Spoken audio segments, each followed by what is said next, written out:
welcome back to our biology classes, and this is Divya Kanwali and I'm going to teach you biology classes for you guys. Right students, yes, I'm here to start with the basis of classification in today's class. Okay, so as this is a topic which comes under the diversity in living organisms. So in the previous class we have already understood it is very important to group the organisms into different categories, which a classification plays a very important role. Right, so we understood that it is very important to classify the organisms into different groups, right? So by then, now it is important to understand what makes the base or what makes the basis for classifying the organisms into several categories. Right? So students, if you see here, classifying organisms is not the concept which have been arised today, right? It is a thing which is been happening from time immemorial. That means we don't know actually when this idea have been came into existence, but this classification of organisms is being done from time immemorial. So when you see here, a Greek thinker, a philosopher, namely Aristotle, he appointed a pin in the history of this biology. That is, he gave a method of classifying the organisms into different types. Okay, so what is the method that he have chosen to categorize these organisms into different groups? Based on the habitat of the organisms, Aristotle have been classified the organisms into three different groups. Okay, so what is the concept he have chosen for classifying the animals? Yes, he took whether living in land or water or in the air. So he have classified the organisms into three different categories based upon their habitats. But students, do you think this concept of dividing the organisms or grouping the organisms into different groups based on their habitat, will it work out? Actually, no. Why? Because this concept misleads the topic. See here students, if you look after the animals which are living on the land, yes, we are living on the land, trees are living on the land, right? So many microorganisms are living on the land, right? So here, a microorganisms which we cannot see, and we are macroorganisms. We can move from one place to another place where a tree cannot. We cannot synthesize our food, but a plants can do, right? So there's a lots of difference between a plant and the animal which are living on the land. So we cannot literally say yes to the concept which was given by Aristotle. Or let me give another example also. So when you consider the organisms which are living in the water, so a shark will live in a water, a blue whale will live in a water, a planktons will live in a water, right? So even a hydra or a spongilla or what, right? So if you see here, there is a wide difference in the organization of the animals which are living in this water, right? So the common concept which is being there, only the habitat. Okay, so either a blue whale or a starfish or a hydra or a shark are living in the water, right? The water, the habitat is the only common thing which we can see in these organisms. Other than that, we cannot find any similarities in these animals. So this concept of classifying the organisms which was given by Aristotle was not accepted. So you understood, right, why it is not accepted? Because here there is no commonality between the organisms except the habitat. Okay, so here as we know the definition of the classification, that grouping the organisms based upon their similarities, right? So here there is no similarities in the organisms, only there is a similarity in the habitat. So because of that it is not being accepted. Okay, so then what makes the basis for classification, right? So when we think of here, a characteristics plays a very important role in classifying the organisms. So what do you mean by a characteristic? How a characteristic will define the classification? So a characteristic is a particular feature or a particular function. So a characteristic, it might be a feature in an organism or it might be a function in an organism, right? So when we find out the characteristics in an organism, okay, so this characteristic will help in categorizing the organism or classifying the organism. So levels here we can clearly identify. See, presence of 5 fingers on each hand, right? So presence of 5 fingers on each hand, it is a characteristic feature which is very common in many of us, right? So in some people even we may see presence of 6 fingers, it is exceptional, right? So it's a characteristic feature. At the same time, we can take one more example. We can run, but the banyan tree cannot. That means, so we are able to run. This is also a characteristic feature, and a banyan tree cannot. It is also a characteristic feature. Understanding? So by this, by considering the characteristics in an organisms, we can be able to group the organisms. So these characteristic features will help in classifying the organisms. So these characteristic features will help in dividing the organisms into broad divisions. So when we divide the organisms into broad divisions, then we can find in this broad division, we can find some of the characteristic features that are similar, then we can make a subdivision. So in this again we can find some of the similarities in the organisms, and then we can make subdivision, right? So like that we can classify the organisms into broadest division to a very simple division. Understanding? So to make you realize how this is being happening, let us take an example of a stone wall. Okay, so I said that a characteristic feature will play a very important role in classifying the organism.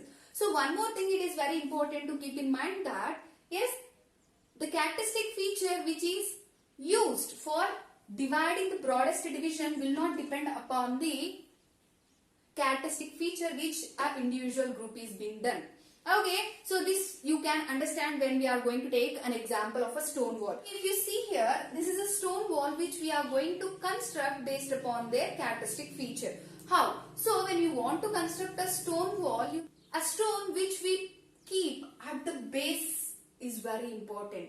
So, and this particular stone will not depend upon any of the, so this stone will not depend upon the any other stone. It is a individual stone where whatever the shape or a size of that particular stone will not depend upon the other. So if you see, once you start constructing the wall using these, okay, so but the next division or the next level will depend, the next level of stone wall will depend on the below one, right? So you cannot place a stone which is not going to match with this. That means when we are wanted to continue the next level upon this, there should be a similarity with this basic stone. So when you wanted to construct one more layer, then again this stone wall should have a similarities with this. And then when you wanted to construct like this, if you see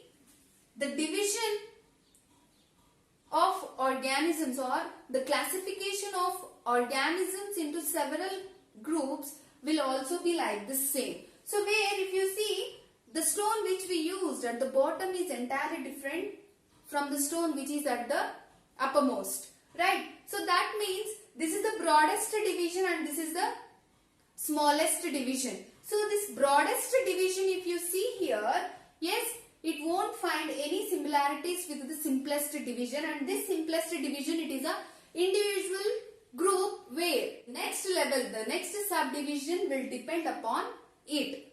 Okay, so you see there is an interlink between each group based upon their similarities, and based upon their similarities we can group the several subgroups. Okay, so by this idea we can form a hierarchy of classification. Okay, to make this hierarchy of classification, so this concept should be very clear in our minds. Okay, what do you mean by hierarchy here?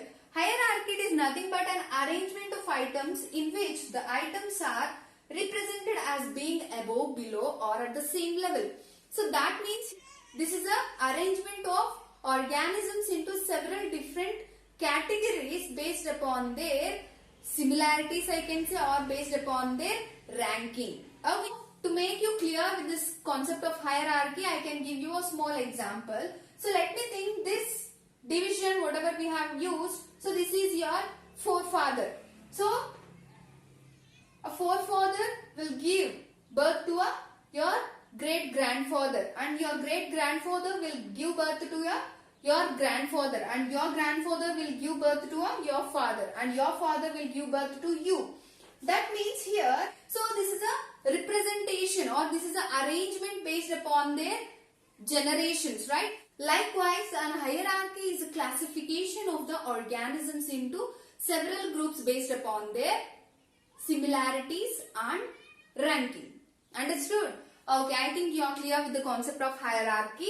Okay, so now let us understand some of the important concrete examples that are helpful in making the organisms into several groups or helping the organisms to classify. So what are the characteristics that we need to choose to classify the organisms into several groups? Let us discuss now. So one such example is the presence of nucleus. Presence of nucleus, it is one of the concrete example which I can say which will help in classifying the organism. Cell which is having a nucleus is called as eukaryotic cell, and the cell which do not have a nucleus is called as prokaryotic cell. Okay, so when we see here, this is a eukaryotic cell.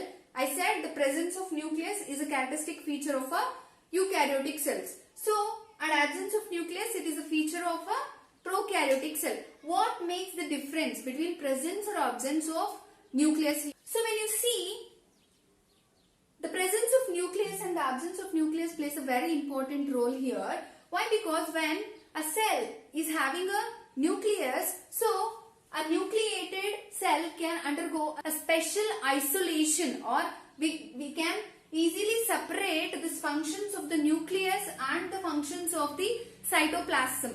Right? So there are many cytoplasmic entities like we have already studied in fundamental unit of life, right? So the cytoplasm will have the Golgi apparatus, the mitochondria, the chloroplast, right? So like that there are many cytoplasmic contents which are present in the cytoplasm, right? So each and every organelle is specialized with some specific function. So the functions of these organelles should not interrupt the function of the nucleus. So as there is a well differentiated wall between the cytoplasmic contents with the genetic material, so this organization will help in performing a specialized features and functions in that organism, where it will not take place with the prokaryotic cells, as the genetic material is freely suspended in the cytoplasm. So the cytoplasmic contents and the genetic material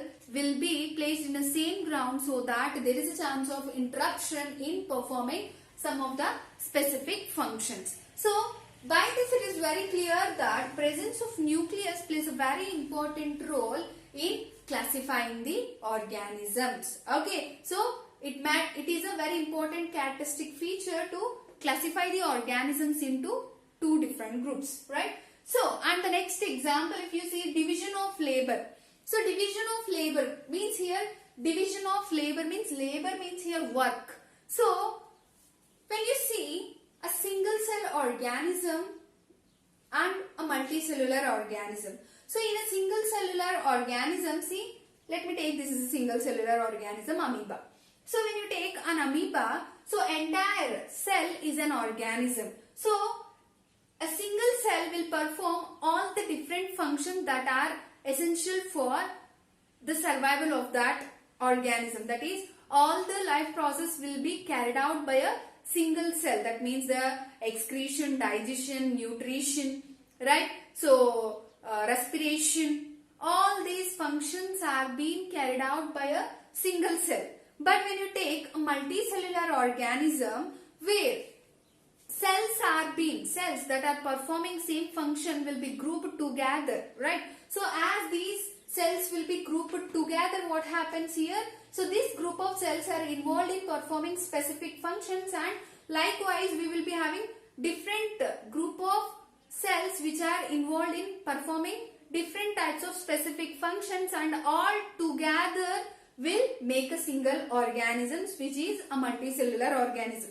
So here, where in amoeba, if you see, all the functions are done by in a single cell, but when you see in a multicellular organisms, a division of labor will take place, which will help in separating the specialized function of each tissue or organ, right? So this will play a very important role in characterizing the organism. So this is also one more important characteristic feature which will help in classifying the organism.